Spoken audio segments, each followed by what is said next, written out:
Good morning बच्चों। आज का हमारा टॉपिक है class 10 unit second acid base salt. और अभी तक हमने डिस्कस किया है एसिड और base classical modern concept example के साथ, और इसी के साथ हमने देखा था केमिकल प्रॉपर्टीज ऑफ एसिड। और अभी हमारा टॉपिक है chemical properties of base. Base की केमिकल प्रॉपर्टीज कौन कौन सी, तो यहाँ पे मेंशन है केमिकल प्रॉपर्टीज कौन कौन से है। Reaction with H2O, water, water के साथ रिएक्शन विद एसिड, एसिड के साथ बेस अगर रिएक्शन करेगा तो क्या होगा। ऐसे ही रिएक्शन विद मेटल, और सबसे लास्ट में है reaction with oxide of non metal. Acid के केस में भी हमने ऐसे स्टडी किया था कि reaction with water, reaction with acid के केस था, बेस के साथ हमने रिएक्शन स्टडी किया था और चेक किया था रिएक्शन विद मेटल, और एसिड का रिएक्शन हमने चेक किया था मेटल कार्बोनेट और मेटल बाइकार्बोनेट के साथ, और ऑक्साइड ऑफ मेटल के साथ किया था। तो यहाँ पे कुछ रिएक्शन है जो हमें पहले से क्लियर है कि कोई भी बेस रिएक्शन विद H2O, किसी भी बेस को जब आप वाटर के साथ रिएक्शन करवाएंगे, तो अभी तक हमने जितना पढ़ा है उससे आपको क्लियर है कि बेस जब वाटर के साथ रिएक्शन करेगा तो क्या होगा बताइए। किसी भी बेस को जब वाटर के अंदर डालेंगे तो पक्का है वो आपको क्या देगा, OH नेगेटिव आयंस देगा, और साथ में क्या देगा, कटायन देगा।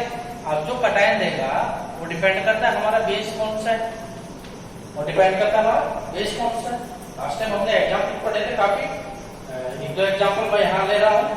जैसे यहाँ बेस बताइए पोटेशियम हाइड्रोक्साइड, कैल्शियम हाइड्रोक्साइड, पहला केस अभी हम डिस्कस कर रहे हैं। क्या होगा उसके वाटर में डालने के बाद H2O डालिए, क्या होगा K positive plus OH negative. कितने OH नेगेटिव देगा, एक। इसको जब वाटर के अंदर आप डालेंगे तो क्या होगा बताइए, बोलो, calcium 2 positive plus OH negative ions. Clear है ना। हाँ, लेकिन याद रखने लायक बात क्या है कि ये कितने OH नेगेटिव आयन आपको देगा, कितने देगा, 2। यही आपको थोड़ा याद रखना है, क्योंकि इसी बेस पे इसी पे हमने ड्रम आपको बताया है, मोस्ट इंपोर्टेंट ड्रम है वो आपको याद रखना है। एसिड के केस में तो बेसिसिटी, और बेस के केस में क्या है, एसिडिटी। एसिडिटी आपको क्या होना चाहिए, क्लियर होना चाहिए। ऐसे ही किसी भी बेस को वाटर के अंदर डिजोल्व करेंगे तो आपको कटायंस देगा और क्या देगा, अनायंस देगा। अनायन की संख्या आपकी क्या हो सकती है, डिफरेंट हो सकती है, डिपेंड करता है बेस पे। और कटायन क्या बनेगा ये भी आपको डिपेंड करता है, बेस पे डिपेंड करता है। तो हम एक जनरल इक्वेशन के थ्रू इसको क्या कर सकते हैं, मेंशन कर सकते हैं। इसी के साथ ही नेक्स्ट है रिएक्शन विद एसिड। किसी भी सेकंड पार्ट, ये वाला भी हमने केमिकल प्रॉपर्टीज ऑफ एसिड के अंदर स्टडी किया था कि किसी भी बेस का जब आप एसिड के अंदर डिजोल्व करवाएंगे, मीन्स आप केमिकल रिएक्शन जब करवाएंगे दोनों का, तो बताइए क्या होगा।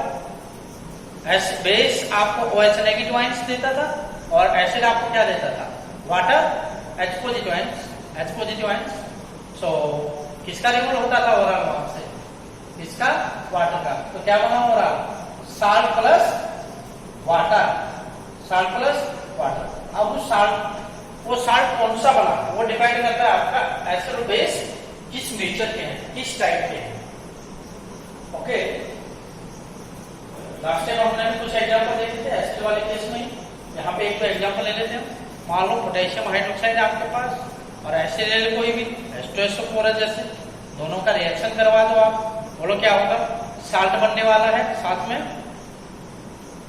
वाटर रिमूव होगा, तो वाटर को आप ये लिख ही सकते हैं।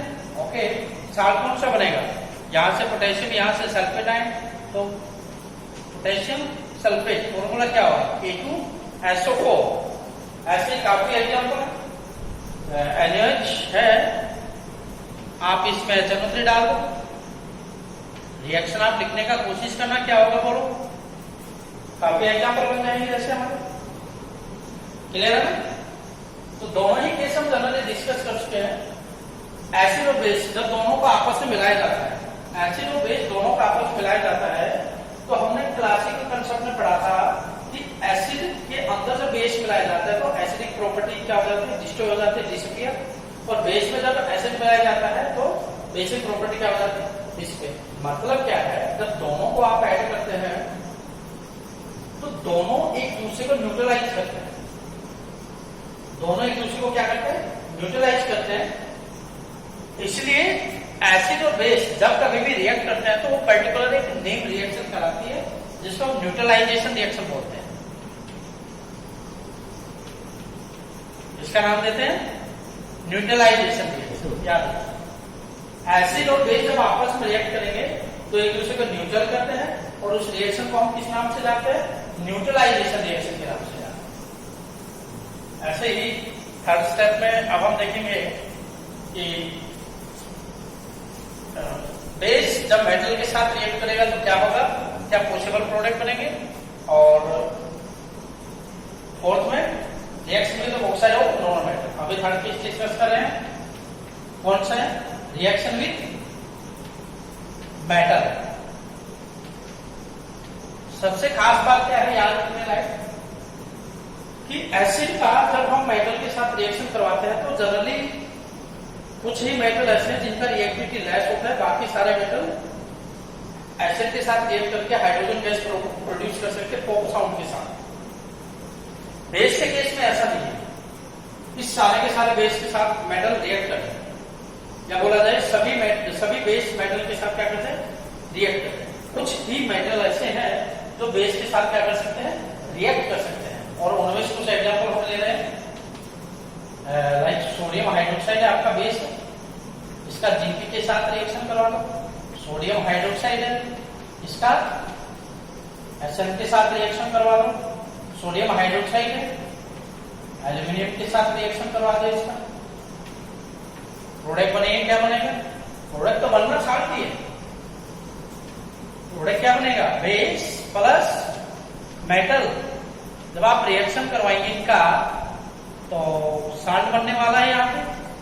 प्लस में खास बात यह है, दोनों के केस में एसिड और बेस और मेटल के साथ रिएक्ट करेंगे, जो भी मेटल रिएक्ट करेगा वो हाइड्रोजन गैस प्रोड्यूस करेगा पॉप साउंड के साथ, साल्ट बनने वाला है। तीनों ही केस में क्या होगा, हाइड्रोजन बनेंगे तीनों ही केस में। और जो साल्ट बनेगा उसका फॉर्मूला क्या है, बोलो, सोडियम जिंकेट Na2Zn O2, जिसको बोलते हैं हम सोडियम जिंकेट। ऐसे NaOH का जब एसिड के साथ रिएक्शन करवाएंगे तो क्या होगा, सोडियम स्टेनाइट।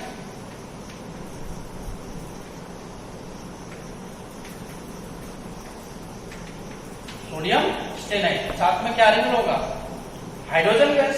ऐसे ही सोडियम हाइड्रोक्साइड के जब एल्यूमिनियम के साथ आप रिएक्शन करवाएंगे और वाटर में डिसॉल्व करेंगे तो और आपको क्या बनेगा, हाइड्रोजन गैस का तो रिमूव होगा ही, साथ में सोडियम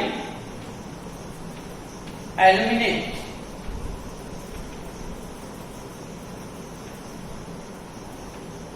तो ये कुछ पॉसिबल प्रोडक्ट है साल्ट बनने के। तो बेस जब मेटल के साथ रिएक्शन करेगा, हर एक मेटल बेस के साथ रिएक्शन नहीं कर सकता, कुछ ही सिलेक्टिव मेटल है जो बेस के साथ रिएक्शन करते हैं। प्रोडक्शन तो किसका होगा, हाइड्रोजन गैस का, लेकिन साल्ट बनेगा। कुछ एग्जाम्पल अभी हमने सोल्व किए। और ऐसे ही फोर्थ पे चले अगर हम, केमिकल प्रॉपर्टी जो बेस की reaction with oxide of non metal, ठीक है। ऑक्साइड ऑफ नॉन मेटल का अगर बात करें तो कौन कौन सा आ जाएगा, ऑक्साइड, कार्बन डाइऑक्साइड होगा, सल्फर डाइऑक्साइड होगा, काफी एग्जाम्पल है। कार्बन मोनोऑक्साइड भी होता है, सल्फर ट्राइऑक्साइड भी होता है, ठीक है। CO2, इसका रिएक्शन करवा दो कैल्शियम हाइड्रोक्साइड के साथ, ये आपका कैसा हो गया, ऑक्साइड है, नॉन मेटल ऑक्साइड है, और ये आपका क्या हो गया बेस। कार्बन डाइऑक्साइड का ही आप रिएक्शन करवा दो NaOH के साथ, तो ये क्या है आपका नॉन मेटल का ऑक्साइड, और ये क्या हो गया आपके बेस। रिएक्शन करवा दीजिए, क्या बनेगा कैल्शियम कार्बोनेट प्लस H2O। और कैल्शियम, ये वाली पर्टिकुलर जो रिएक्शन है इसमें खास बात है कि जो कैल्शियम कार्बोनेट है वो हाई पीपीटी बनाता है ऐसे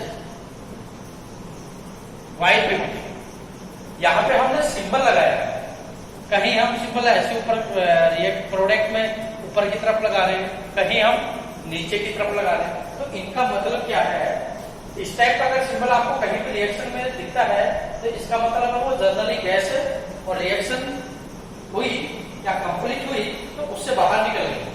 और जब हम ये मेंशन करते हैं ये वाला सिंबल, तो इसका मतलब है वो पीपीटी की फॉर्म में रिएक्शन के ही अंदर उसके कुछ क्रिस्टल जमा हुए हैं। ओके, कार्बन डाइऑक्साइड है, NaOH के साथ रिएक्शन करेगा तो क्या बनाएगा सोडियम कार्बोनेट साथ में वाटर। इसमें ऐसा कोई पीपीटी नहीं बनता। ओके, रिमाइंड कीजिए कोई ऐसा रिएक्शन, ऐसा केमिकल रिएक्शन जिसमें पीपीटी बनता हो उसको हम किस टाइप का रिएक्शन का नाम देते थे, और प्रेसिपिटेशन रिएक्शन, जो चैप्टर फर्स्ट में हमने पढ़ा। ठीक है, ऐसे ही सल्फर डाइऑक्साइड का अगर हम कैल्शियम हाइड्रोक्साइड के साथ रिएक्शन करवाते तो ये तो क्या हो गया आपका नॉन मेटल ऑक्साइड, और ये क्या हो गया आपका बेस। ठीक है, करवा दो कैल्शियम सल्फाइड प्लस वाटर। तो ये हमारा कुछ क्या था पार्ट था, कौन सा chemical properties of the base. बाकी आगे हम डिस्कस करेंगे नेक्स्ट चैप्टर में।